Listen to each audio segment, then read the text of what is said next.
Welcome to Front Up. We're lucky to have Jason back. So it's the Jason and Jason interview. Thanks for coming back, JasonGraziadei. Thanks for having me. Yeah, you are the PIO of the hospital. I am. That's right, technically. PIO, Public Information Officer, for those at home.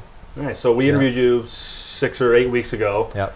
And it was a really good interview. You talked about all the kind of misconceptions of the hospital and the new projects. Now you're back to give us an update on the current projects. Every time you drive by, it's like, whoa, you see something new. So what's going on?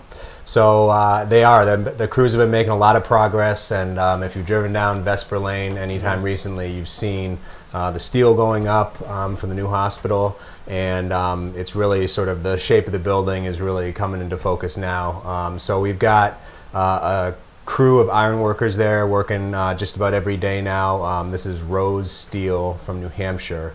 So if you ever get a chance, or just are stopping by the hospital, take a second to watch these guys, because it's pretty fun to see how they're putting together the steel. And I have a view of it from my office, and you can see like every piece is like numbered, and it has a specific spot, and they work pretty fast. So and you'll see now how we've sort of designed this building to really be shoehorned around the current hospital. It's close. And in a couple spots it's within 5 or 6 feet of the current building. And again, that's working with the space that we had there on Prospect Street, while keeping the current building open, operational, and everything functioning, with the exception of the med flight, which, as most people know, is out at the airport now. Right.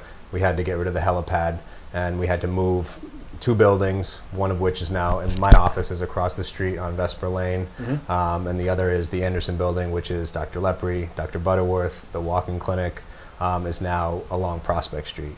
And a third building was torn down, and so that cleared that entire back portion of the site for the new hospital, which now the crews are working really hard to get the steel up, which we anticipate will be done by a week from tomorrow. And we're having a little ceremony called a topping off ceremony, which the final piece of steel, the school recently did it for the intermediate school. So we're going to have this final piece of steel sitting out in front of the hospital next Wednesday and Thursday, so the October 4th and 5th. And people can come by, sign it.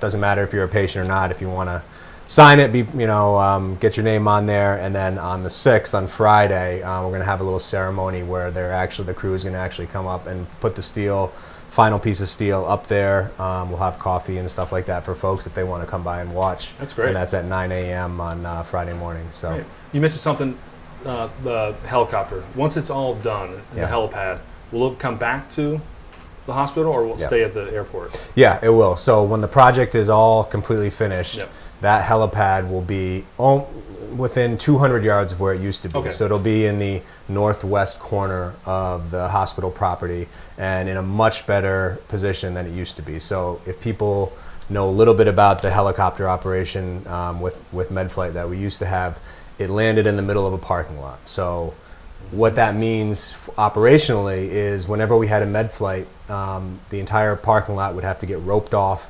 Our facilities guys would have to drop what they're doing, go through the parking lot, make sure there's no debris, there's nothing in any flatbed truck that could have got sucked up into the rotors, and really trying to secure not just the helipad, but the area around it, and make it safe for the helicopter, the crew, the patient. We're so used to that, we don't even think about all those little things, how difficult it was. And think about that. I mean, you have the med flight, and you have a need for that any time of day. It can happen any time at night. So if those guys aren't there during the day, that's calling them in from home, the hospital, getting these guys to come in the middle of the night, whenever. And what's going to be different? So in the new helipad, it's going to be tucked into a corner of the site, which is going to have direct access to the emergency department. So previously, when a patient had to go on the other side, you'd have to go through the public hallways, through the parking lot on the gurney. So this will be right outside the emergency department in an area that's separated from the parking areas. It's going to be gated off so that there'll be no access when the med flight's coming and going. So it'll be much more private, much more efficient for the crews, better for patients. Safety, everything, yeah. Safety, yep. So it'll be in that corner that is right closest to the cemetery and that corner of Mill Hill Park. Right. Yep. So what are we going to see this winter? What should we expect? Like the steel's going to be done that Friday, and then what are we going to see through the winter, and then what's it going to look like at the beginning of the summer? Just kind of time frame it. Yeah, I mean, so the structural steel will be finished hopefully by Friday, knock on wood. And then you'll see the buildings start to slowly close up. So we're going to try to get it weather tight before we get some some of the winter weather coming. Yep. So you'll see it slowly start to close, but before that happens, the slabs have to go in and on the floors.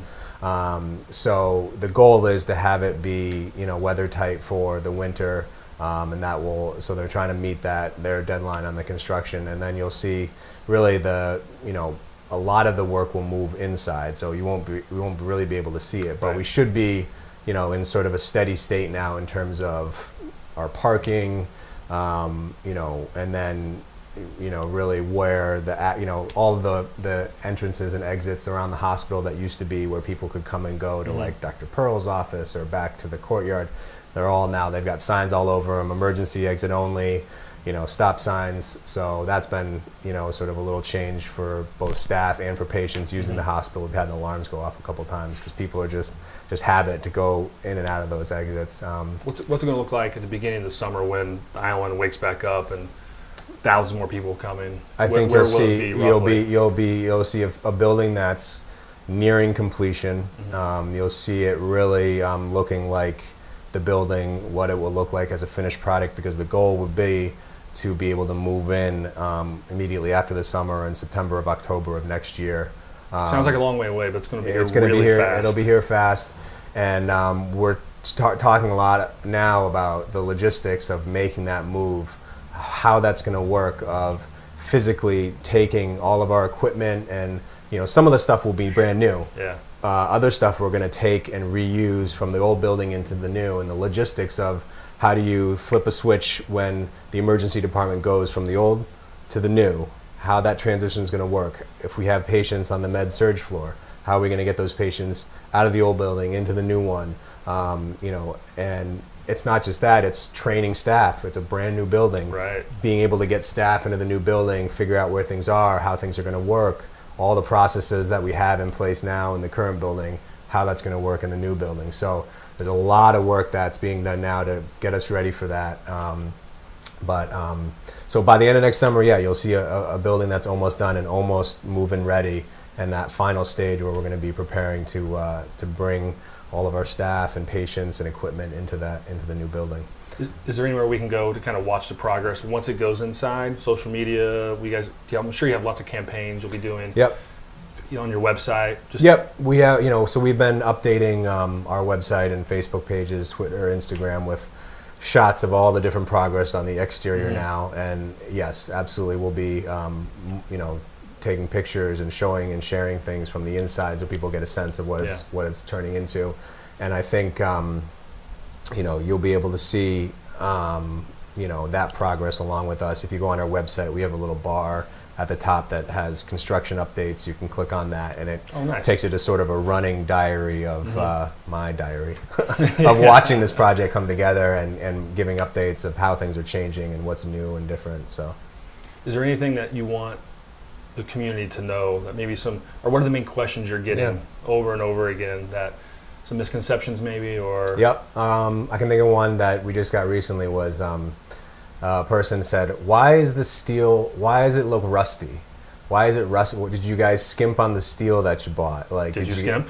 We did not. That's brand new raw iron that's high quality and will not rust through. It does appear rusty, but that's a normal part of the process. That the steel. It's a good question. Yep. When it's exposed, it does appear to be rusty, but there's nothing structurally wrong with it, and it's that's just a natural part of the process, and it'll all be fireproofed and everything that is going to happen once it's finished. But supposed to look like that. So Yeah. there's nothing wrong with it. It's not used steel or anything like that. And I guess the other thing we'd want to let people know is, we still have our campaign going. It's not finished. It's not a done deal. It's not done yet. So it gets to that interesting part of a campaign where people see the building going up and they just maybe assume that it's finished. And I know there's been a lot of discussion in the town with our Island Home and what's happening with that. And if you're going to build a new Island Home, what are you going to do for staff? Because I know you guys just talked about the nursing staff there, and so we have those same issues as well at the hospital, and that's why we're still, our campaign is still going. It went from $89 million when we received the Pursley's gift last summer. It was sort of contingent upon going a step further and increasing the capital campaign to include a housing component. So we are still moving forward with that and raising money to build a housing development for our staff following the construction of the new hospital. So our goal is 120 million. We're not there yet, and that extra that was tacked on will go to be able to, once we have this beautiful new hospital, to be able to house the staff who are going to work there. It's going to be very important. How many more people would it house? Well, 50, 60? we still have to go through all that planning and HTC part, but I mean, we started looking and talking about an 80-unit development. So, that it wouldn't solve everything for us, but it would be huge. Every department, every position we have, from the CEO and the physicians, on down to housekeeping and environmental services, everything. Housing affects everything we do, every position we have, as you guys know in the town, as other businesses know. So that is going to be important for us, and we want to be able to finish the campaign and be able to jump right into that project upon completion of the new hospital. So, yeah. Last question: how did the new structure hold up during Jose? I know it wasn't the worst storm we've ever had, but it was a lot of rain. Did you guys do okay? We did okay. Yep. It's an old building. We had some leaks and some rain getting in some places, but overall, pretty good. Our staff is parking off-site now in a temporary parking lot, so that took a little beating and wasn't the prettiest of places to park when people came back to work on Monday. But for the most part, the building did okay, and it did shut down the construction efforts for so we lost a little time there. But and that's another thing I wanted to mention is we are going to be having the construction crews working on some Saturdays and Sundays. So we know that's might be an inconvenience for some people or for the neighbors, but we're really trying to keep on that schedule and get to hit our milestones along the way for our construction. So great, you guys are doing a great job over there. Keep us informed what's going on, what Absolutely. we need to know. Thanks for coming in. Appreciate it. All right, thanks for having me.